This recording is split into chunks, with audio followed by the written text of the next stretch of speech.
Pero what you did was difficult, ha? Ang ginawa niyo was very difficult.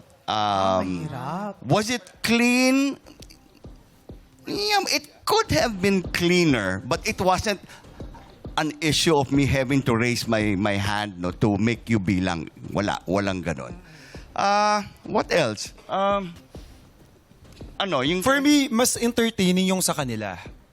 Mas entertaining yung sa kanila. Kung i-compare mo. Pero ako, hinahanap ko since duet ito, yung chemistry yung dalawa. Hindi lang puro galing, hindi lang kung So sino you yung felt mas that impressive. Para silang Parang somehow showdown. hindi connected. Showdown. It was a showdown. For me. Okay. Parang, ano ba yung sa The Voice? Yung battles. Parang Yes. kung pinapanood nyo, battles. Yeah. Hindi duo. So you were parang Hindi pares na. they were competing with each other. So may konting ganon. Hindi sila no? magkakampi. Oo, Kasi you- sa The Voice, iba yung battles. Yung isa kinakanta nyo, pero magkalaban kayo. Yes. So parang ganun yung naramdaman nyo ngayon.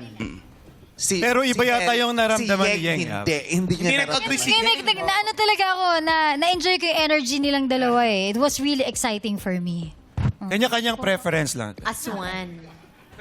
Kailan kaya rin natin mararamdaman ang chemistry ng ating mga jurados? Kasi kami rin nasa edge of our seats while listening to them, which is a good experience, di ba? Pero isa lang talaga ang na-realize dito ni Jong, dapat ang kinakanta nila ay kanta ni Ed Sheeran. Saka magsusuot ng wristband. Yeah. Baka naman yung chemistry nila, Kemel.